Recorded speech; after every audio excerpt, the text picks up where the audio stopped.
Cool. All right. Are you ready to do it? Yes. That's why I'm here. That's true. Yeah. Why would you come over? You're like, yeah, I think I'm not gonna do it, but like I came over just to say hi. well, that's a stupid question. I don't know why I ask everybody that.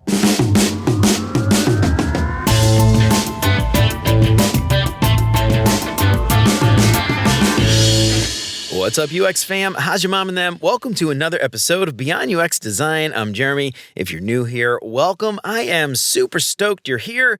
Before we get started today, I want to give a shout out to two brand new Patreon supporters, Tino and Adina. Thank you so much for signing up. I cannot tell you how much I appreciate the support. It means so much to me, and I could not do any of this without you and all of the other amazing Patreon supporters.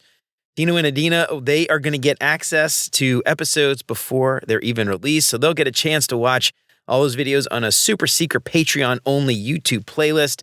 And Tino, you're going to get to hang out live when we record future episodes. And if you have any questions for my guests, you and all the supporters at the $10 level will be among the first ones to get the opportunity to get your questions answered. And if you're interested in joining Chris, Siraquan, Stacy, Radu, Megan, Andrew, John, Mark, Kevin, Jason, Michelle, Marty, Tino, and Adina, and many others, and help keep the show independent and ad-free, you'll get exclusive access to the entire video library of episodes, including episodes before they're even released. Get instant access to the video archives right now for as little as $5 a month.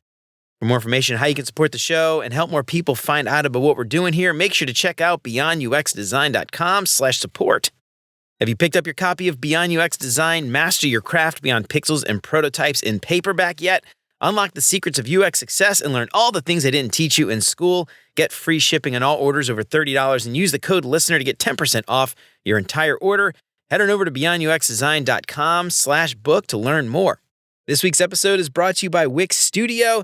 If you're thinking about redoing your portfolio or kicking off a new website project, listen up. I only have 30 seconds to tell you about Wix Studio, the web platform for agencies and enterprises. So here are a few things that you can do from start to finish in 30 seconds or less on Studio. You can adapt your designs for every device with responsive AI. You can jump seamlessly between front end and back end. You can speed up projects with an AI code assistant. You can start a design library, and you can reuse full-stack apps and UI components across multiple sites. Well, my time's up, but the list keeps going. Step into Wix Studio and see for yourself. Head on over to beyonduxdesign.com/Wix to start creating today. This episode is sponsored by the UX Playbook, your roadmap to UX career success. Crafted by my buddy Chris Wynn, the UX Playbook offers comprehensive guides on UX fundamentals, portfolio creation, and job hunting. With hundreds of videos, Notion guides, and real-world examples, it's your one-stop shop for career clarity. And because you're an amazing listener, get 10% off the Fast Track bundle using the code BEYOND at checkout. So head on over to beyonduxdesign.com/playbook and save nearly $25. Pick up the UX Playbook and transform your career from fuzzy to focused. And if you haven't done it already, please consider subscribing to the show wherever you listen to podcasts. And if you are regular here and you feel like you're getting something out of the show, I would really appreciate you leaving a 5-star review. That'll help me out so much more than you can imagine. And of course, if you think the show is worth sharing, then for the love of God, tell your mom and them about it. So, the job market right now is kind of a mess. Would you agree, Meltem? Yes, I would agree. It's kind of a mess. And you might be thinking to yourself, I don't like my job and I feel stuck. Just stuck. But maybe you're not so stuck after all. So I am so excited to have Meltem Naz Kaso on the show, and she wrote an article recently in Fast Company, and we're going to talk about this idea of how, you might feel stuck as a UX professional, but you are not as stuck as you think, and she's got some tips and tricks, and we're going to talk all about that today. So I'm so excited to have Mel on the show. Mel is a UX research leader with a decade of experience in both in-house and consultancy roles. Her last full-time position was at Glovo, where she served as a UX research manager and staff UX researcher. Now she's a UX career coach and helps tech professionals rebuild their careers. She uses a unique framework inspired by UX methodologies to help her clients grow their careers with passion and self-awareness. And you can find her on LinkedIn. Mel, welcome to Beyond UX Design. I am so excited to have you on. How's it going? I feel your excitement. I feel your energy all the way across the ocean. I truly do, Jeremy. Thank you so much for having me here. Well, I am so excited to have you on, and I love this topic today because I have to be honest, as someone who's been doing UX design for, I got my first UX job in 2011, so a very long time. I certainly feel this sort of, this feeling of stuckiness. Is that even a word? The stucky feeling where you just feel like you can't quit your job because the job market might be awful and you don't want to leave. Or if you don't have a job and you're trying to find a job, you might feel like you're stuck in this sort of like purgatory of maybe subpar work or things you're not excited about. And I feel this myself. And so I'm so excited to have you on. And I think a lot of people are going to get a lot out of our conversation today. So welcome to Beyond UX Design. Before we start getting into this, tell us a little bit about you. And then ultimately, we mentioned that article in Fast Company. Tell us a little bit also about that and how that came about and what you were trying to do with that article. All right. Well, once again, thank you for having me, Jeremy. It's gonna be almost, I think, 7, 8 months, or I don't even know that since we know each other over LinkedIn. Very big Yeah. fan of your work and this community. One thing I like people to know about me is that I'm a mother of 2 little children. So everything around how to build balance between work and home, how to grow your UX career, as well as grow your family, your responsibilities around the house. This is also a subject that is very close to my heart. And I like to also help professionals to find that balance. But apart from that, as you already mentioned in my intro, it's been about 6 months that I've made a full-time transition in my career. I do other things as well, apart from career coaching. I teach at a local university here. I build content. I get conferences and all those things. But career coaching is the central piece to what I do. I work with right now is going to be about 35 professionals across the world. Each of them have their own challenges. Each of them have their goals. But the whole point of me being there is to help them get that clarity with the exercises that we set with weekly, monthly, or bi-weekly sessions that we do with them to sort of help them reach their goals. So this is what I'm about. I work globally. So like I said before, I'm based in Barcelona. I love the city. So people should reach out if they want to visit. But apart from that, what really moves me, my reason to wake up every day and do the work is to help unblock people. That stickiness that you mentioned earlier in the intro. I like to find ways to get out of that space so that people find comfort in their jobs. Also, people find satisfaction, the right growth opportunities. I'm a big fan of, providing clarity and consistency and excitement about our careers. I love it. And that is super exciting. And I love that you're helping people do that. And I feel like right now is such an important time to be helping people with that. 5 years ago, or 4 years ago in 2020, people were just throwing jobs out like candy on Halloween. That and is now right.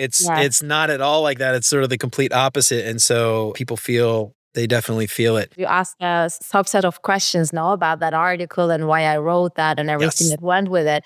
So layoffs, we've been talking about that forever now. There is that sentiment that the UX jobs are largely impacted. I think numbers also back that, although of course product managers, engineers, other professions within tech also lost their jobs.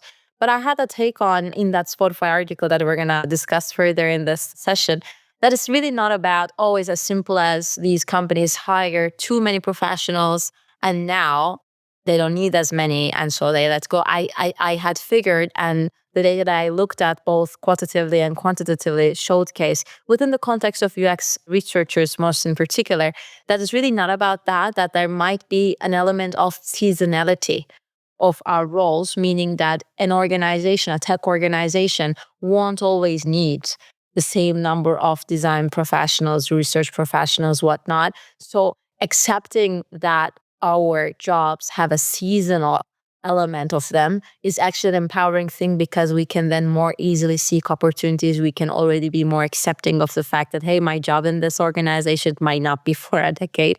They might not need what I'm willing and able to offer for a longest period. So it can help us identify what kind of organizations we want to go for, what challenges, and so on. So the article was about integrating that seasonality theoretical lens in our job search, as well as how we made sense of our careers. Yeah. Now, in the article, you mentioned too this idea of, being in-house full-time versus consulting. And when you talk about, this idea, and by the way, we'll link to the article. Yes, I guess in the we show have notes to. We mentioned it like all spoilers. Yeah. But in the article, you mentioned this idea, those of consulting versus full-time. and sort of how the dynamic changes when you're working in either. And when you talk about research or UX designers having this sort of cyclical role, that's sort of like the first thing that comes to mind is that's very similar to how consultants kind of work, where they work 6 months or the year and their contract is up and they have to find another role.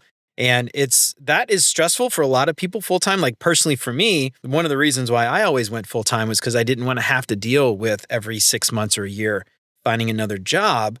But it's sort of one of those things, like after getting laid off a couple times, what I'm realizing is those full-time jobs aren't even secure. It's like, oh, I want a quote unquote secure job. Like nothing is safe, nothing is secure. And so, I think for me, thinking about it like that in that cyclical fashion kind of prepares you mentally for when that layoff does happen so that you are ready, So I'm curious, like, I wonder if you could like maybe talk a little bit through that and what your perspective is there, because that's like intriguing to me. First of all, let me also uncover a little bit where the terminology comes from with the seasonal work dynamics. I think a good way to describe that cyclical demand for innovation, that design and research, is also like harvesting the crops as a farmer, right? If you think of what a farmer does over the course of a year, it's not always the same thing. There's different needs of the land, there's different needs of the seeds, and you sort of have a way to move on with that. And the question was how much of what we've done resonates with this sort of analogy. And there's a major difference with a consultancy setup. My observation over the decade that I've been doing this job, I also been a consultant myself, it's a very different power dynamic, Jeremy, when you're a consultant, people you work with know obviously that you're a consultant, your time period of engagement is limited. But there's a clear demand on the side of the company that wants you to come in and help and do the work. So there's also respect attached to that. This is a very different thing from someone working in-house and suddenly being laid off. I think there is a lot of like power hierarchy or power dynamic attached to it. Normally, if you look at how much consultants are paid per hour to do the job they do, is quite significantly higher than how much a company pays a monthly salary for someone that works in-house. So there's that power dynamic that, someone being laid off as an in-house person doesn't get to benefit from a lot of things that a consultancy, the consultant benefits. And you're absolutely right. A lot of people, when you ask them, why do you have a full-time job to begin with? There might be 5, 6 items in their list, but job safety is one. And it's absolutely true. How safe can it be if your entire source of income is tied to one single place that really can make you redundant overnight? So there is indeed that challenge over there for many of us to see what does it mean to be employed full-time? How can I make the best of my time if I'm employed full-time somewhere to increase my chances of employment in my next place of work? Or how can I diversify my income so that even if I'm employed somewhere full-time, I have freelance gigs or I have other opportunities where I'm building my personal brand, where I'm not only fully tied with my current place of work. I think these are important consequences of thinking further on this subject. Yeah, absolutely. Yeah, the power dynamic, you're absolutely 100% spot on. And it's funny, working in-house at GE for years and then running my own company now, my own consulting agency with EdgeCase. It's so funny how when I was in-house, it was like pulling teeth trying to get anyone to listen to me or, take my ideas and run with them or influence a stakeholder or whatever. But as a consultant, that's why you're there. You're there to give them advice. Otherwise, why are they paying you? That dynamic is incredibly different. But what I'm kind of thinking about, less the dynamic and more being ready to have to go and find new work every year, every 6 months, like that kind of cyclical thing. And when you mentioned farmers, the first thing I thought was harvest time, right? Like you've got summer, spring, you've got all this stuff, you're all the food, all the plants that you planted, all the vegetables and stuff. But then when winter comes, you have to ration because you're not getting any more. So it's like, I love that idea of like, it's funny because you hear a lot of times in freelance or consulting work, feast and famine, like you have to go through these sort of phases. And I think that's something that as a full-time employer, you're used to a budget, you're used to a paycheck, you're used to a weekly, monthly, however often you get paid, and having that nonstop. Whereas as a freelancer or a consultant, you have to think about what happens next month if I'm not getting that job. And I think that's something that a lot of people stress out. Me personally, not having a job, getting laid off, the loss of income suddenly and maybe not being prepared for that loss of income adds an additional layer of stress to all of the other stuff that has to go into like updating your portfolio or resume or networking or job hunting and all that stuff. And so that's kind of interesting. I just love, I don't know, that analogy really struck me, where you've got to be investing in savings so that you have the runway so that when you do get laid off, you're not stressed about that too, because that makes everything else so much harder. I definitely agree. And what does it really mean to be laid off? Can we also align on that definition? Of course, the tangible consequences are clear. One day you're working somewhere full time and the next day you're not. But it's really less about your performance or the kind of things that necessarily you can do within an organization. It's really more about, for instance, if you're a UX researcher, the kind of questions the organization needs answering.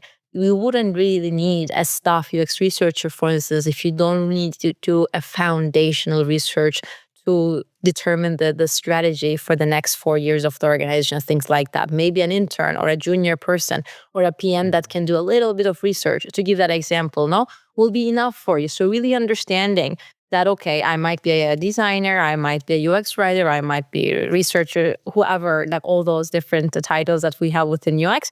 If you understand that there's really no reason for an organization to keep a large number of professionals within that domain, if your needs are constantly changing, you'll begin to understand that, hey, like there's nothing more normal in the world, that, today I have this job in this way and tomorrow I might, unless of course I rethink what skills I have and what other ways I can be helpful. And it's also important, and part of what I discuss with my coaching clients too. How can you build your personal brand? How can you build your legacy? How can you build your network so that you can understand before the time comes what other organizations will need a profile like you? How can you build bonds over there so that the transition is more seamless than just sudden and unexpected and so on? Right. Yeah. And so this is the exact great segue into the themes in the article. The first thing that I kind of picked up was this idea of being, niching down and being the perfect person, the only person that I think of when I think about a very specific thing, versus the adaptable, I might say, generalist who can do it all. And when I think about these phases that we talked about, and I might have a lot of money, I might have, $1 million, and I'm going to hire a team of specialists, everybody that can do one very specific thing. And then it gets in phases, and then like my budget gets cut. So now I need a few people who can do it all, right? And so there's this sort of question that we have to ask ourselves, like, how do we view our career? Are we the niche? Are we the specialist, or are we the generalist? And I'm curious, like, what are your thoughts there when it comes to sort of asking that question? How can we think about that to, I don't want to say future-proof our career, but make us more likely to stick around or find work maybe? Oh, to be impactful in the things that we do in the organizations we choose. I think they're great questions.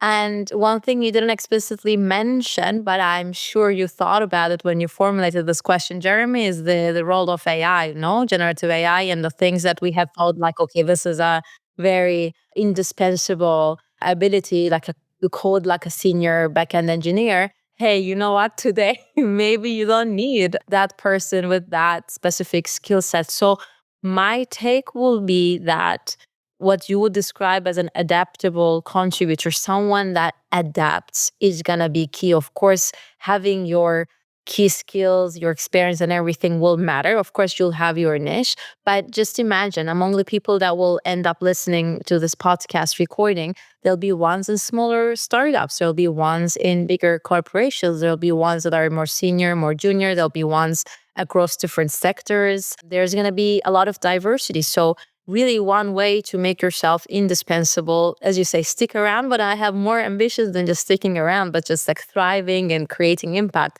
is really going to be about understanding where you operate, doing that internal research of like, what is your organization about and what are they going through right now? Are they going through a phase where they need to redesign their entire thing, or are they at a place where they need to do a lot of discovery research to figure out who their new segment of users are for their new product? Or are they at a phase where, you know what, this is the time we just gotta optimize because we had our big questions answered.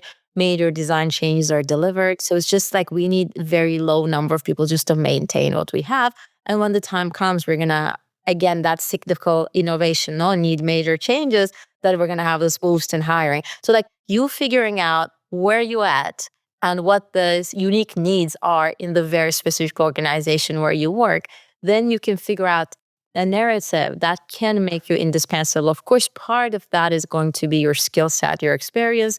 Another part of that will be also your willingness to adapt and maybe do things that are not necessarily required from someone with your title or within your domain. I think a lot of that is going to be finding your way, and what will work for one person might not work in another. But I think that level of openness and flexibility will be needed. So it's interesting. You mentioned something too, briefly about personal brand, and something that I think is really interesting. A lot of people think about personal brand. They think about LinkedIn or social media, or their website or their logo, whatever. But when I think about personal brand, I like to think of it in terms of more like social capital, maybe, where you're known for something. And internally, you have to figure out how to present yourself and be known as that person that is adaptable. So that if there is a downturn in the market and we do have to let people go, how do you position yourself as that indispensable employee? That to me is still personal brand, or as I like to say, social capital. I think personal brand needs a rebrand personally. But anyway, so I don't know. I'm curious, like, how might you do that, like internally, right? Because I think about the next thing I want to dig into is maybe these phases. But before we do that, how do you position yourself as that person who is seen as the adaptable? Like Mel, she's so adaptable. I can like give her anything and she'll figure it out. She's not going to complain and say, "Oh, that's not my job" or whatever. How do you build that personal brand or whatever you might call it internally? I have actually a very similar understanding of the personal brand, not being the output you might create on LinkedIn or other platforms in social media, but more about how people will remember you, what your legacy is, what is it like to work with you, your reputation, so to speak. These are important. And one thing that I'm still not hearing enough in podcasts like this or in articles like this is the sort of genuine interest in people's personalities and the sort of, the social dynamics that takes place in organization. Let's face it, some organizations are design-led, some others are product-led, some others are engineering-led, some others are places where the business stakeholders mandate and, things can change 180 degrees from one day to the next based on whatever marketing seeks. So you really need to understand the rules of the game and what language is used by your product manager, by your engineering lead, whoever that might be. And I think that part of, the adaptability bit is also your ability to do context switch and use the language of others, figuring out what they care about and how they formulate what they care about so that the things that you do already resonate with people and what they want to achieve. I think this is the greatest struggle,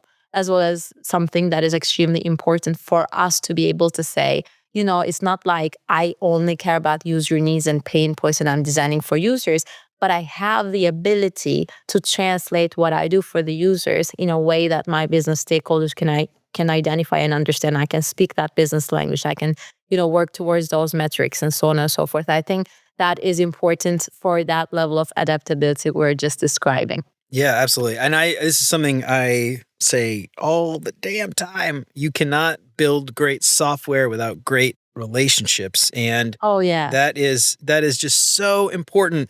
And you can't learn the business. You can't understand what the business needs to be adaptable to promote that specific skill set if you are not speaking to the people in your team, getting to know them on a personal level. Like you said, that is so important. And inevitably, we have hard conversations when it comes to software. It is not easy to do. And great relationships make those hard conversations just that much easier. Not a whole lot, just like that much easier. Absolutely. I fully agree. And, whoever will end up watching or listening to this session, Jeremy, look, I made my own share of mistakes. So I'm not coming here like this, the holy person, like, hey, this is the path or anything like that. But if there's one thing I've learned, it is that trust matters and trust really guides these conversations. At the end of the day, if you're talking with someone in another discipline that is not familiar with, let's say, the value of design, why you're spending so much time and money on a design system, or why a UX research challenge has to be made rigorous or anything like that, the deep down, like the bottom line of all these conversations, like, can I really trust this person? Do I trust this person? And a lot of the times we skip that sort of trust building in the hopes of, just delivering what is asked on the surface level. But the challenge is, though, that surface level thing ends up being transactional if you haven't built that trust. And so that's extremely important. It's not a waste of time at all to really understand what people around you struggle with and what they want to try to achieve, so that the things that they do can be translated into their own goals within their domain as a designer, as a researcher, so on. Yeah, cool. I love that. So I want to shift a little bit and talk about this idea of the phases. So you mentioned before that it's sort of cyclical, right? I might go, I might have what's the right word? Expansion and contraction might not be the right word, but or maintenance. I like to say maybe like improvements phase and a maintenance phase, where I'm building new things, exploring new things, but then there might be a phase where I'm just maintaining the status quo for 6 months, and so I need to keep the lights on. But what's interesting when I think about that is, as a designer, it might be like my job, my team is doing that, and I need to think again about the value and the impact that I'm bringing and how to promote that. But it might also be, I need to find a job.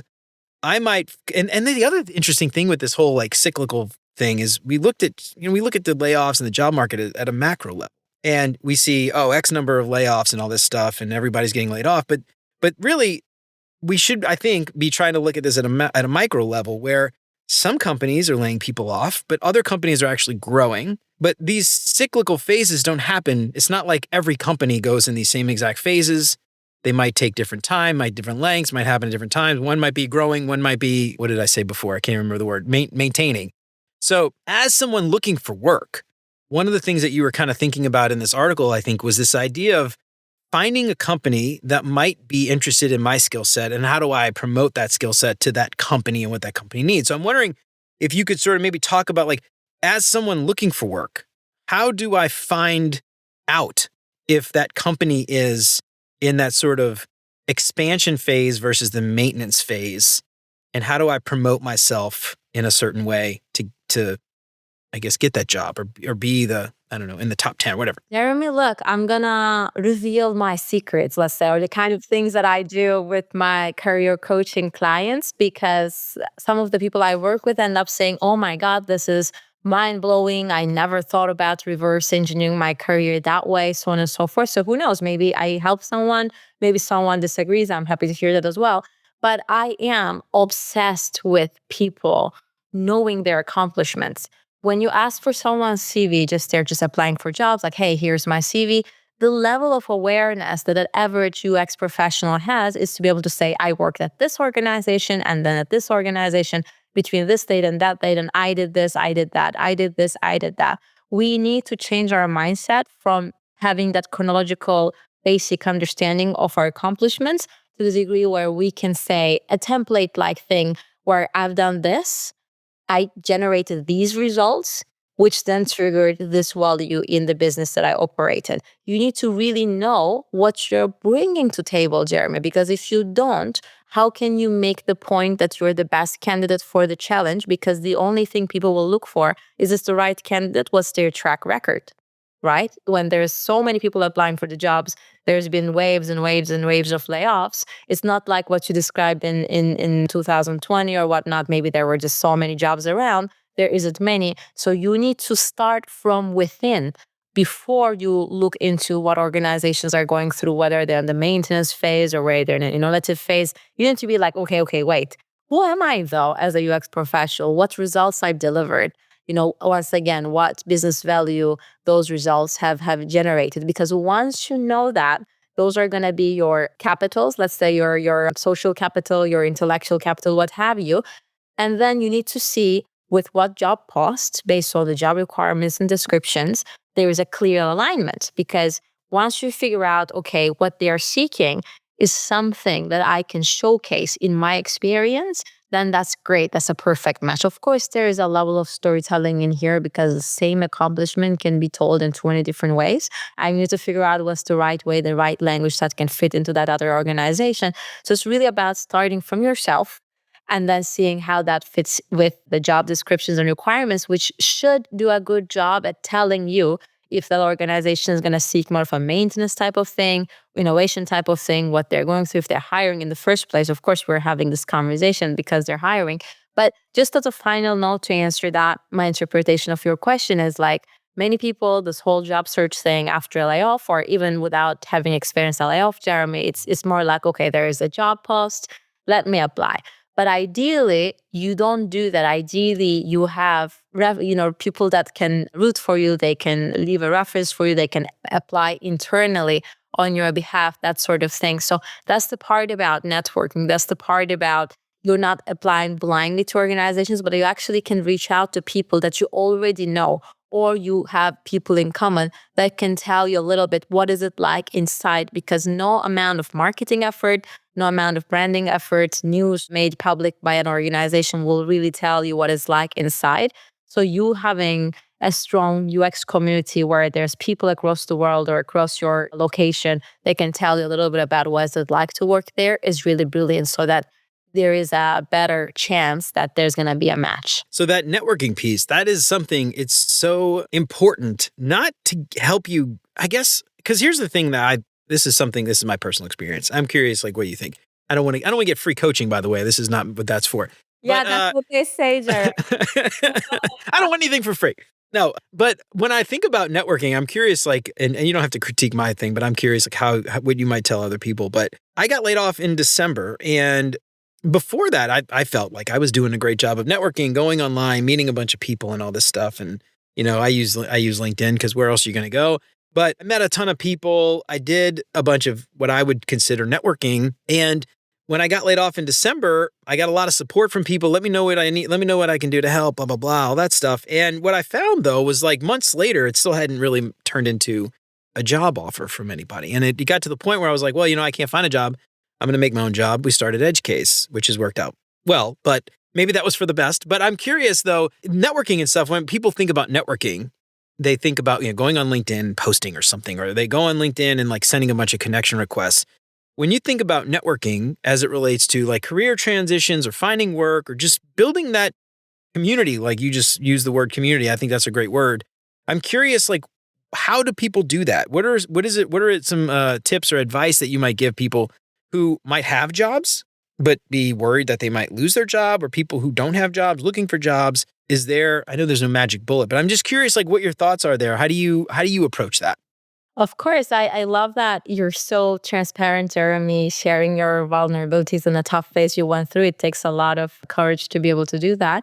My short intro on what you're asking really has to do with changing our mindset from a more egocentric approach to networking to one where you really go out there and try to understand what people care about, their goals, as well as their struggles. Because if it's only about me, this is my post, connection request, help me, get me a job. Of course, for instance, your example, no? People will reply to your post and things like, let me know if I can help you, blah, blah, blah. But that still means that you're engaging with people with your agenda. And I'm not saying you shouldn't have an agenda. We're all human beings. We need to put food on table. Like, that's fine. But the degree of interest that you can genuinely showcase to others to understand what they need is going to make you an important part of their network. It'll allow you to bring value to them. And through that process, you can also drive value from it. Some examples from the things that I do, because I network on a daily basis. I love it. It's a very authentic, genuine interaction for me, whether it's a group setup or one-to-one setup. And it's very important. I don't have a sprint approach. I have a long-term marathon sort of approach, meaning that maybe the exact tangible value that is going to come out of this connection is not going to be today or this month or even this year. But I trust that if I have an understanding of what this person is about, what they care about, what their challenges are, and what they want to achieve, I can be valuable to them. For instance, I'm at a place right now where I have, coaching collaborators, people that work with me for their goals. And I have a significant network where some of my partners are hiring. They're directors in their organizations. They're seeking talent. So I'm at a place where right now people tell me, even before they leave a job post out there, like, hey, I'm looking for someone like this. Is there anyone within your close proximity that fits with that expression? And a lot of times, like, actually, I have. Doesn't mean I can guarantee a job for anyone, but it does mean that, I can bring you a lot closer to someone they might seek. And there's a lot of examples of those people coming together and end up creating a delightful and an experience that pays off.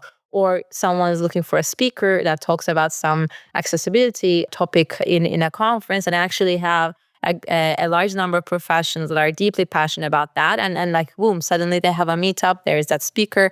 I always proactively, and this is a key part, without someone demanding that, without someone asking me to do that, I proactively say, this is X, she does that, and she seeks Y. This is person Y, he does that, and he seeks Y. I do see from outside that there's an opportunity to grow together, collaborate together, you have complementary skills or what have you.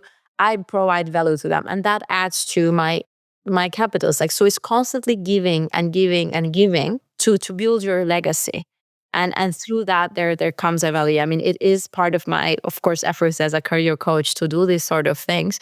But for you, maybe something else, or for someone else is something else. But once again, I'll go back to the same topic that I did at the very beginning of our conversation, which is about understanding what people care about, what struggles they face, and what goals they have. Because it's only through tapping into their world can you get some positive outcomes for your own agenda. Yeah. You mentioned something too, I think is worth highlighting here. And I think this is where a lot of people that are impacted by a layoff, they approach it because they have to from a sprint perspective versus a marathon. I get laid off. I need a job. I need to have a paycheck. I have a very limited runway. Maybe I got severance. Maybe I didn't. Maybe I have savings. Maybe I don't. And so it ends up being a sprint. You don't have the time. You don't have the runway to treat it like a marathon. And so I think the interesting thing is like that. And if I could go back and sort of coach myself, because I'm very big on the relationships piece and internal networking and meeting people outside my core team and all that stuff. And it's funny because I saw the signs that our team was probably going to be impacted. I felt like, they weren't inviting us to the meetings they were invited. We weren't getting the work we were getting before. Like there was just sort of, there were signs, and hindsight's 2020, but I got safe. I got complacent, and I think a lot of us do that, right? A lot of us just feel like, especially a full-time job, I'll always have this job. I'm not going anywhere, whatever. And, if I could coach myself now with the hindsight that I have, obviously being 2020, look back and say, look, this thing is not going to last forever. What are you doing? Go out there and start networking and doing those things, just like you're saying. So you have the time to treat it like a marathon where it's not all about you and it's not rushed. And I think that's, it's funny because I give this advice all the time and I didn't take it myself, but you treat, networking like an avocado tree. Let's say like Sunday, you want to have a brunch and you want to have avocado toast. You don't go plant an avocado tree Saturday night and expect to have avocados for your avocado toast on Sunday. You have to plant them. Some of them will grow. They need water. Animals might eat some of them might die, some of them might, whatever happens, but you've got to plant a bunch of these avocado trees. They take time to grow before you can harvest the avocado and have your fancy, bougie avocado toast. So, I give that advice all the time. And for me personally, I didn't do it. And that ended up, impacting me.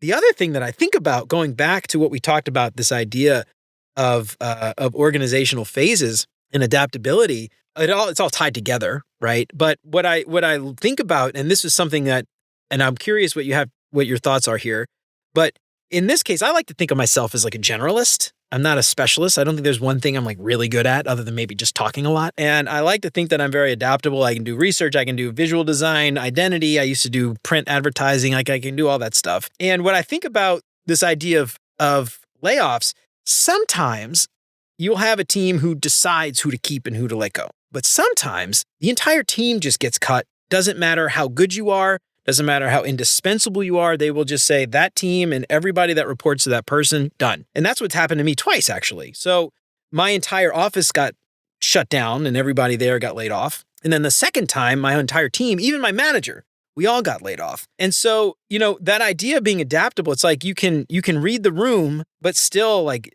I don't know what your thoughts are here. I don't even really know where I'm going with this, but it's just sort of an interesting thing to think about. And I think I want people to be aware of it, that sometimes that adaptability still might not save your job, but I think it's important to kind of think about it being cyclical.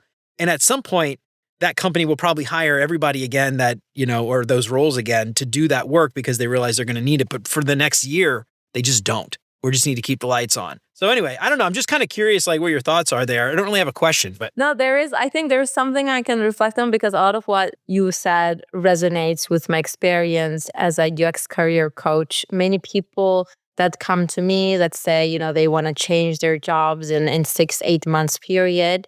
There is some clarity over there, but they don't know where to go, what to do next. They don't know how to reframe their experience and so on. So they're like, hey, can I ping you in 6 months? That's when I want to do the change. I was like, pinging me, of course you can ping me, but I want you to understand that this is a process and it's much better to make smaller steps that are consistent before you want to make a change. That includes the networking that we talked about.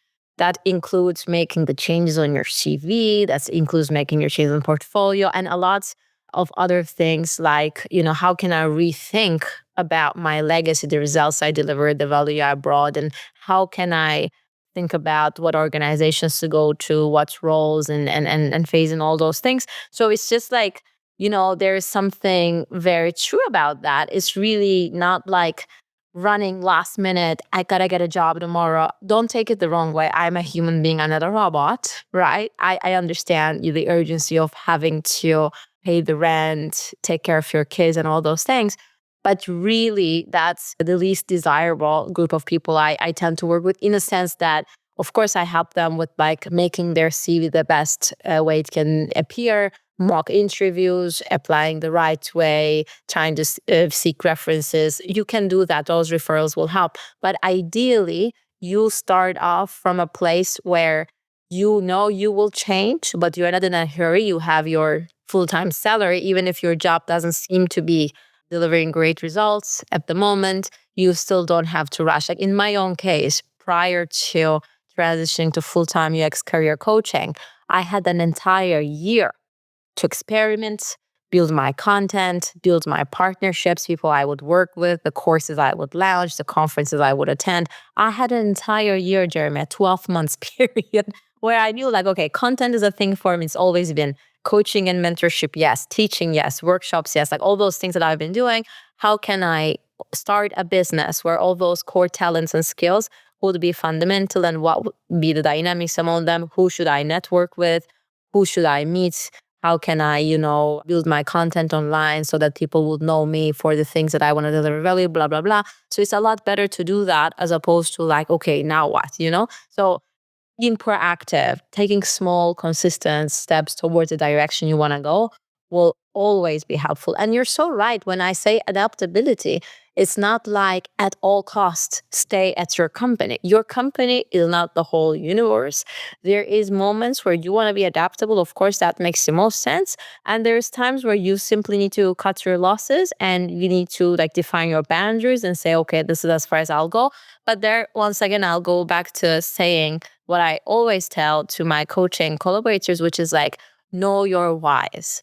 Your job today doesn't have to be your dream job for always, but maybe there is a reason to stay because you're building your side initiative and you need that space to strengthen it and so on. So that means your reason why is clear and consistent to motivate you to stay for that period. Or maybe it's about gaining new set of skills and there's no better place than your current job to get those skills. So you have your results to showcase in your next employment opportunity. So you need to have that why to drive you. And that why might drive you out of that organization. That might you stay in that organization. But know your why, because that's not something your manager can tell you, your colleagues can tell you, even your career coach cannot tell you. You need to figure out for yourself what your why is. Yeah, I love that. And that's something that I think a lot of people kind of forget about when they're like, I hate this job. It's a dead end job. I'm not doing good stuff. It's low design maturity. They don't appreciate design, whatever. At the end of the day, it's a paycheck. Let it finance your passion. Let it finance your job search. Let it finance your side hustle. Let it finance whatever. Just do the work and get paid for 6 months and just go on a vacation or two. I mean, like you don't have to necessarily, like every job does not have to be the most amazing, rewarding thing, like when I was a kid, I was basically a janitor at a local car dealership. I didn't like it, but it paid me enough money so I could buy video games. So like, I mean, it's one of those things like it wasn't, not every job is going to be the most rewarding thing. And I don't know, this is just funny because I was talking with Hang Shu not long ago about my ability to just sort of detach and like just say, screw it, whatever. What do you want? You want me to push that pixel left? Fine. All right, whatever.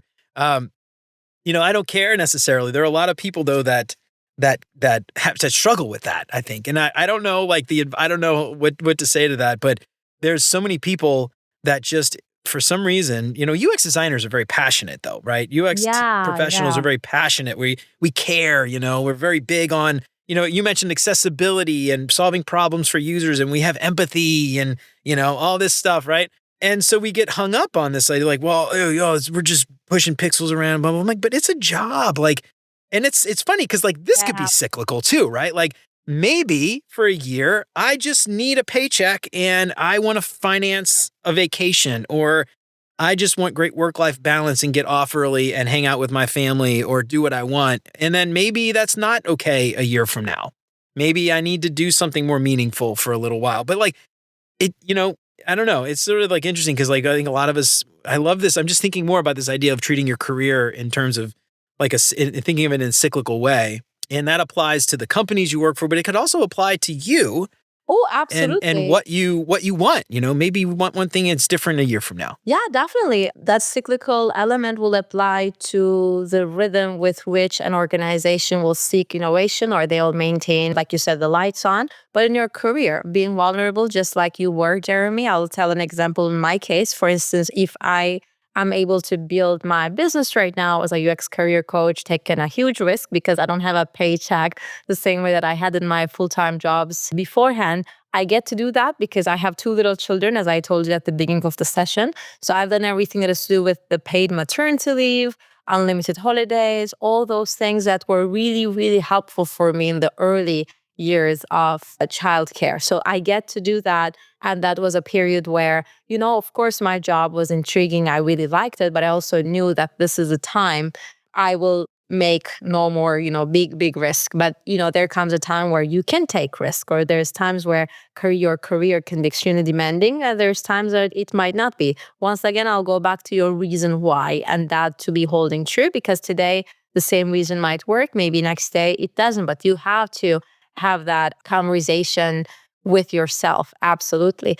And about what you said earlier, UX professionals, we are, I think, one of the most passionate. I haven't seen a data analyst necessarily showcasing that degree of passion, because maybe they're talking about human behavior. Like, we've done this A/B testing and these are the results, and hypothesis is proven or disproven. Like, they still talk about people's behavior, but they don't seem to identify with people the same way with that empathy, because they're talking about the mass of people and a certain action on a certain screen. Whereas we're talking about that user journey, that jobs to be done, someone doing something. So there is that identification is there. But I think you're absolutely right. I think moving forward, there is value to be more cold-blooded and understanding that, hey, even the same job in a same organization, there might be periods where what you do is very innovative and exciting. And there's other times where you're moving pixels, or you're just doing this usability testing for the 100th time, and it's not that fun, but it is really, really part of the job, really. I love that. Yeah, that's a good point too. Even the same job could be cyclical, right? Absolutely. It doesn't even have to be, it doesn't even have to change, or it doesn't have to be the same forever. So last thing I want to talk about, you mentioned in the article, was this idea of expanding your skill set. And so we talked about being adaptable. That could be, I'm a generalist, but it could also mean learning something new that I don't necessarily know today because the market demands whatever skill set or whatever it is. So I'm curious, how do you figure out what types of techniques might someone apply to think about, one, am I missing a skill set? Where's the gap? And then two, what skill set do I need? How do I learn it? I'm curious what tips or advice you have for people that might be thinking about expanding their skill set. Lovely. I'll say a few things that I consider, Jeremy, to be controversial. Oh, Because spicy hot take. Watch out. yeah, it's like, let's do something spicy, no? Because I think when people talk about leveling up, upgrading themselves, there is a tendency like, I gotta learn it all, I gotta do it all, and I blah, blah, blah, blah, blah. But let's face it, there is limited hours in a day, in a week, in a month, in a year, and so on. And so you're not gonna master everything. So you gotta figure out what will have an ROI and what will not necessarily have ROI. And you need to have a plan to prioritize things. Because one thing that I have seen a lot of my career coaching collaborators, my clients, is that they're ambitious people. Clearly, they want to level up. Clearly, they want to be the next generation of product designers, researchers, or what have you. But you also want to avoid that peanut butter effect where you're spread too thin. And you're going to be like, well, great, sounds amazing. It's a bit abstract, though. How will I really do this? And that will speak to the thing where you really need to understand what makes you unique, what makes you amazing, that super talent, that personality trait, together with that track record, whatever, what people are going to remember you as, what you're known for. Because you want to make sure that no matter what AI throws at you, no matter what organizational changes happen, you still can practice in places where your major skill set still applies, is still relevant, and so on and so forth. I think that is most important, meaning that, said it in other words, if you're spread too thin trying to level up in all dimensions, let's say for the case of a UX researcher, no, they want to be great in quant methods. They want to apply new AI tools to do their research analysis. Now they want a little more hybrid. They want to design as well. They want to pick up some of the things from the PM's backlog and they want to do the product information document or whatever else. Like, all these things are great and valuable, but if you try to do everything at the same time, you're going to be spread too thin and you won't necessarily have an impactful and memorable outcome. It's just going to be you're tired and overwhelmed and essentially burned out. So it's very important to be strategic and prioritize and pick, okay, what is a good set of things I want to level up while maintaining my super talents, right? And the other thing is really picking things that are actionable and that are applicable, that are coming from a real necessity, so that the skill set that you are growing is something you can learn on a theoretical way through a course, through tutorials or whatnot, but you'll apply it right away as well. So it doesn't stay in the domain of theoretical learning and information. Yeah, I love that. Yeah, and again, like I keep thinking of going back to like the why are you doing it? What do you want to do? How does a new skill set teach you that thing or fill that gap so that you can do that why? And everything we talk about today, it's interesting. Like we talk about 5 very specific things, but they all flow together. They all go together. Everything that we talked about, it all kind of flows together. And so, to sort of think about this, I just like sort of recap. I just think about this idea of understanding networking, understanding what the people that you work with want, or the companies that you want, figuring out how you can adapt. I think there's so many designers out there that are just like so dead set on titles, and I have to be this and I can't do that, and this is not my job, it's your job, and I do this and you do that, or whatever it is. And that idea of just being adaptable and understanding that adaptability changes over time, right? And you have to understand how to sell that and everything else. Jeremy, I love how you put it. And let me also take a moment for clarifying one thing, because I want to make sure that as people will eventually watch this after we finish recording, there is no misunderstanding. Being adaptable does not mean not having boundaries, because the whole thing with like you're a doormat, like everybody says things, you just say yes sir, you do it. That's not what I mean with being adaptable. Being adaptable, what I mean is that you are very clear about what work-life balance means to you. You're very clear about the ethics of working together. You respect what you do, because if you don't respect what you do, nobody else will respect that. So I am actually talking about an open communication where you make explicit to your stakeholders, to your collaborators, what it is that you find acceptable or not. But adaptable in a sense of like, if you realize that your organization needs a certain skill set because nobody's doing it and the organization is suffering because of it, you rise up to the challenge and you do it, even if there's not a tradition to do so. So one example I'll say from someone as someone with a UX research background, like one of the things that I noticed that is a problem in many tech organizations is like there is a bunch of silos, no? So as a UX research professional, you go ahead, you deliver your insights with actionable recommendations on a subject, and then eventually it leaves in the hands of the senior executives, the C-levels, and so on. And similarly, data analysts do the same. Markets research team does the same. If there's a separate CX team, also does the same. So there is bunch of different departments within an organization that is creating intelligence, right? But there is no one necessarily that is making sense of this whole narrative and like putting it together and says like, what does it all mean? So basically, yes, it's not maybe within your scope to do that, but it's going to be important to do so if you want to ensure that the organization makes decisions that are de-risked thanks to that intelligence. So it's thinking in ways where, okay, what is happening here? How can it be optimized? Is the way to optimize something that I can rise up to the challenge and do? Things like that. So this is the part where I'm saying being adaptable, not to say that, anything goes, you can be treated in any way and you say yes to everything. Absolutely. Yeah. Yeah. And again, I think, like it goes back to that why. Like, why am I changing, right? Like, what is the point? What is the reason? I should have a reason. It isn't just I don't know, maybe it is just I need a job and I got to find the thing. Everybody wants this, so I'm going to do that. That's a good enough why for some people, I think. But, there shouldn't just be like, oh, everybody's talking about AI, so I need to go learn how to do prompt engineering or something. Like, if it's going to help you do something, great. But if it's not, what are you doing here? All right. So, Meltem, this has been amazing. Thank you so much for this conversation. Before we get out of here, I've got a few questions I like to ask all my guests to help our listeners get to know our guests a little bit better. But before we do that, any other closing thoughts? Anything else we didn't get to cover that you want to make sure we hit on today? I think we just mentioned about adaptability was important. I don't know. Yeah, thank you so much, Jeremy. You're one of the best hosts that I ever been with. Oh, get out of here. You're just saying that. Imagine I just close the tab and I literally get out of it.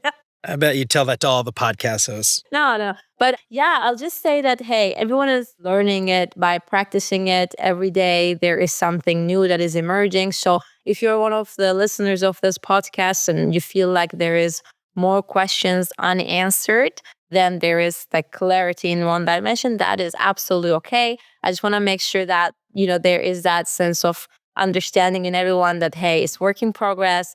You'll step by step figuring out your way. And if there's anything that I've said here that people feel like it's actually the opposite is true, maybe there's different examples. I also love people to connect me on LinkedIn and share their perspectives or fears.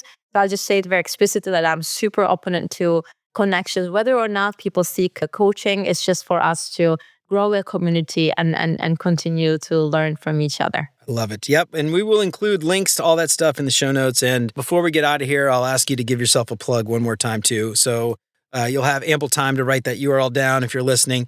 All right. So a few questions I got. Like I said, I'd like to have a few questions for our guest to help our listeners get to know our guests a little bit better.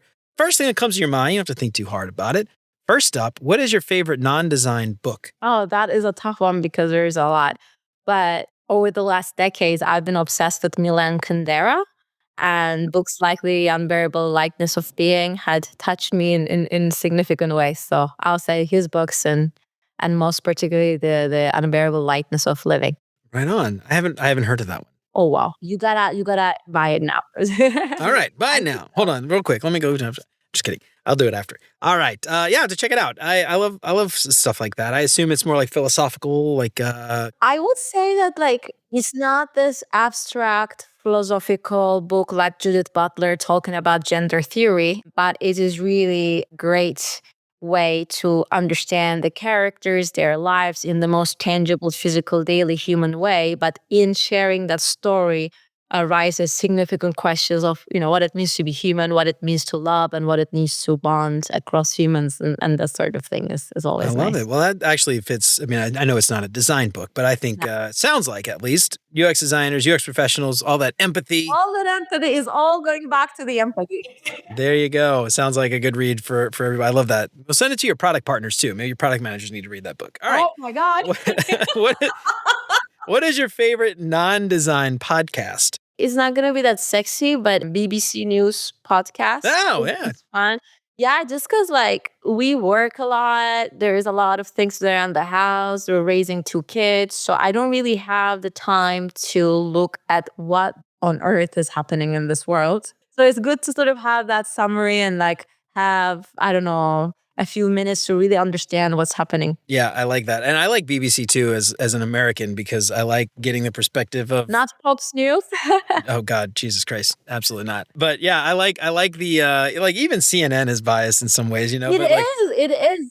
By the way, let me also say, like, I think also BBC has its own biases. Like, I don't think Well, sure. it exists like this perfect neutral landscape, but I think relatively there is a more fair judgment. Yeah, absolutely. Yeah, and it's funny because a lot of those biases, if they are like for like British, the UK political biases, like I have no idea what anything about that anyway. So like it doesn't really, whatever. Like I couldn't tell you anything about like Parliament or the Labour Party or whatever. But so I like their reporting of like other things, and I don't know. I Yeah, find things that they don't care enough about to have a bias on. Yes, I think. Yeah, or just like totally ignorant about it. You know what I mean? Like I couldn't tell you how Parliament works. I have absolutely no idea.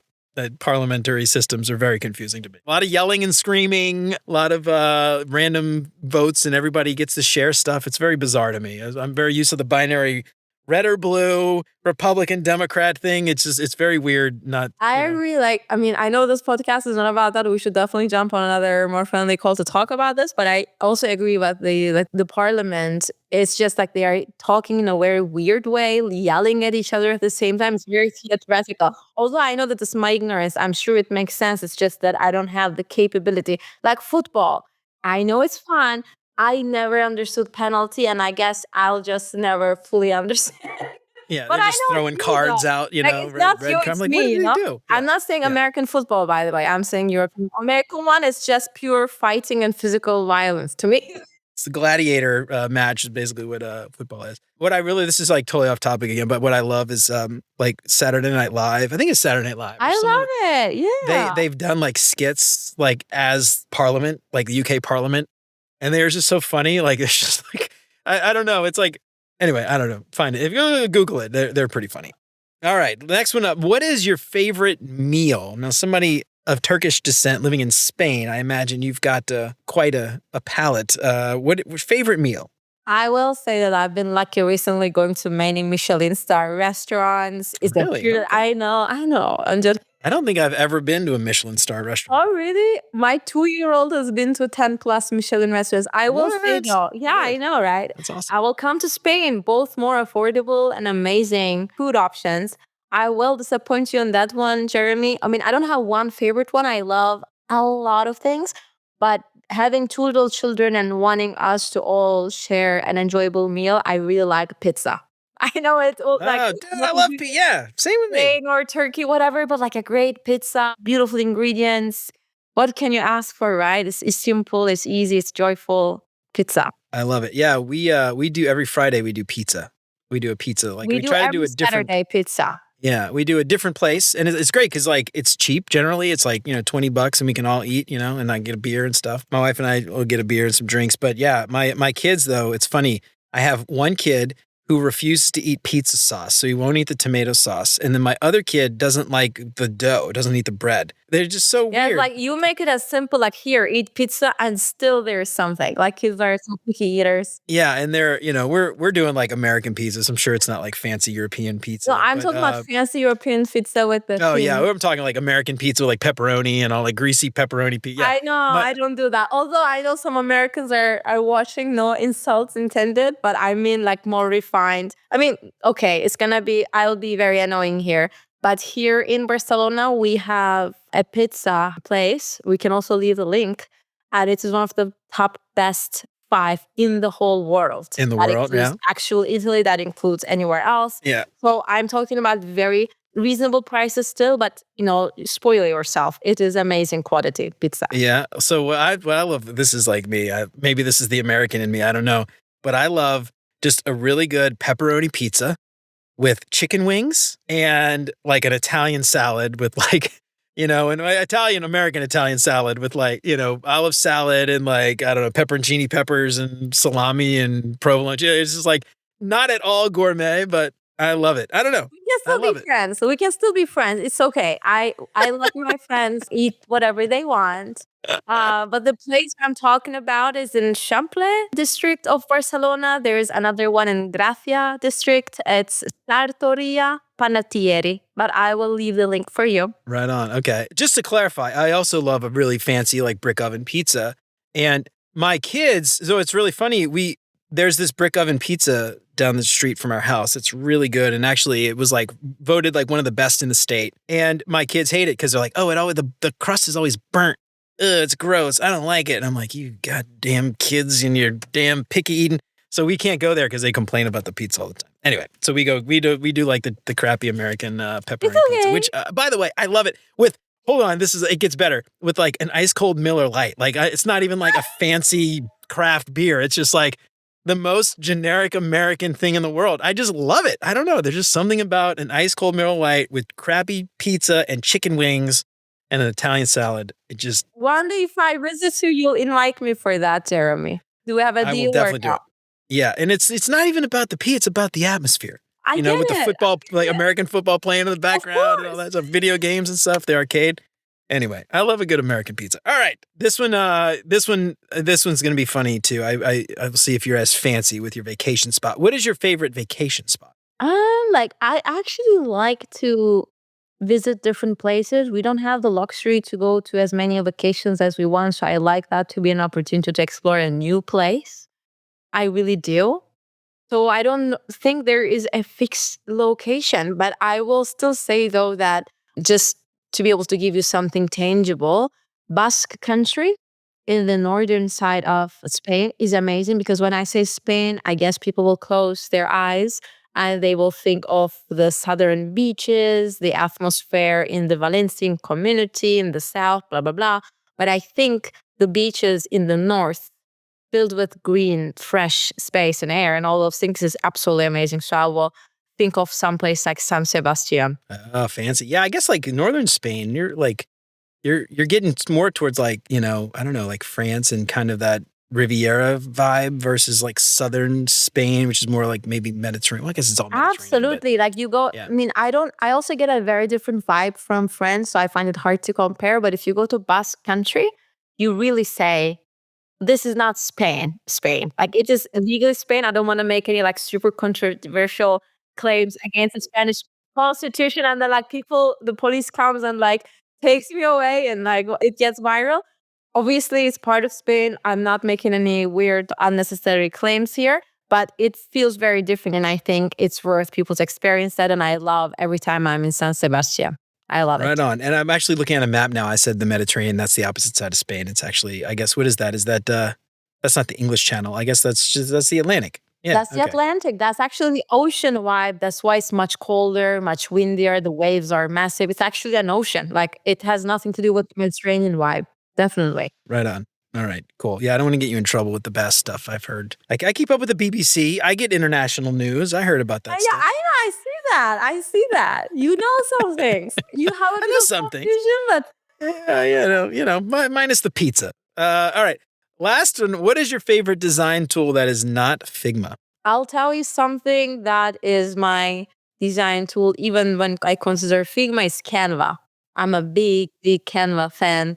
That I know some designers hate it, but I like how they are democratizing design for people that don't have the hard skills to design something beautiful. I love how Canva makes things accessible for everyone on earth. Right on. I dig it. Yeah, I haven't really played around with Canva, but you're not the first designer to say that, by the way. A lot of designers have said that, so I don't know why there's a stigma. Designers are dumb sometimes. I'll say that. There's stigma, I think. I mean, I cannot hypothesize enough about that, but I think part of it is like people are like, damn, my hard-earned skills are gonna go extinct. It's gonna be irrelevant because here I am. I spent years making this perfect, and there is this person that just like copied and pasted things and moved things around on Canva, and now they are able to showcase their ideas with a design. And before they had maybe very rough wireframes, and now they don't.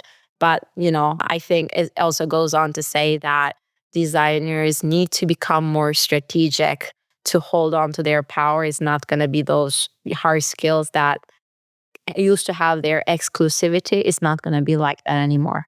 Totally agree. All right, Mel, this has been an amazing conversation. Thank you so much for coming on the show. Before we get out of here, give yourself a plug. Let everybody know where they can find you. And we'll include all this in the show notes, by the way, but let everybody know where they can find you. Give yourself a plug. I'll make it very easy. Just go to LinkedIn, and Jeremy just said that you'll make my LinkedIn profile available. I would love to get all the connection requests as possible. Just DM me, just say hi. I do have a Substack where I post on weekly basis, but everything around it, I share it on my LinkedIn profile. So you can find me as Meltem UX Career Coach. Right on. Awesome. And we will include all that in the show notes. So check out beyonduxdesign.com for the latest episodes and all the show notes there. If you're ever looking for past episodes, you can find them there as well. Mel, thank you so much for coming on. I really appreciate it. This has been fantastic. Amazing, Jeremy. Thank you so much for having me. And bye, everyone. Well, all right, y'all. That's it for Meltem and me for today. I hope we helped to shed a little bit of light on this crazy job market. But I'm curious, how have you gotten over feeling stuck in your career? Have you tried some of the things that we talked about today? I'd love to hear from you. Let me know what you think on LinkedIn or shoot me an email at hello@beyonduxdesign.com. If you liked what you heard today, don't forget to subscribe wherever you listen to podcasts. If you feel like you're getting something out of the show, I would love it if you left a 5-star review. That would help me out so much more than you know. And if you know somebody who might find any of this stuff useful, then why don't you tell them about it? That would be fantastic. Don't forget to check out the Beyond UX Design shop. Head on over to beyonduxdesign.com/shop to pick up some big, beautiful UX-themed art prints and digital downloads you can print yourself. Get your paperback copy of Beyond UX Design, Master Your Craft Beyond Pixels and Prototypes. Get free shipping on all orders over $30 and use the code LISTENER to get 10% off your entire order. Head on over to beyonduxdesign.com/shop to get your print on. Help keep the show independent and ad-free. Check out beyonduxdesign.com/support to find out how. You can join Chris, Siraquan, Stacy, Radu, Megan, Andrew, John, Mark, Kevin, Jason, Michelle, Marty, Tino, and Adina, and many others, and help keep the show independent and ad-free. You'll get exclusive access to the entire video library of episodes, even episodes before they're released. Get instant access to the video archives right now for as little as $5 a month. If you've been sitting on building your new website, Wix Studio can help get you there faster. Wix Studio is a powerful platform that lets you create and manage websites easily. With Wix Studio, you can quickly adapt designs for every device, reuse assets, and my favorite, export from Figma, and much more. Check out beyonduxdesign.com/Wix to learn more. If you want to transform your career from fuzzy to focused, make sure to grab UX Playbook's Fast Track Bundle. Head on over to beyonduxdesign.com/playbook and use the promo code BEYOND for nearly $25 off. All those examples, videos, and tips handcrafted by my buddy Chris Wynn. Remember to sign up for the newsletter and check out all the past episodes along with all the show notes at beyonduxdesign.com. I hope you keep coming back for more great UX tips from Beyond UX Design. And until next time, remember, you're more than a designer because there's more to UX and design. I'll see you around. Take care, y'all.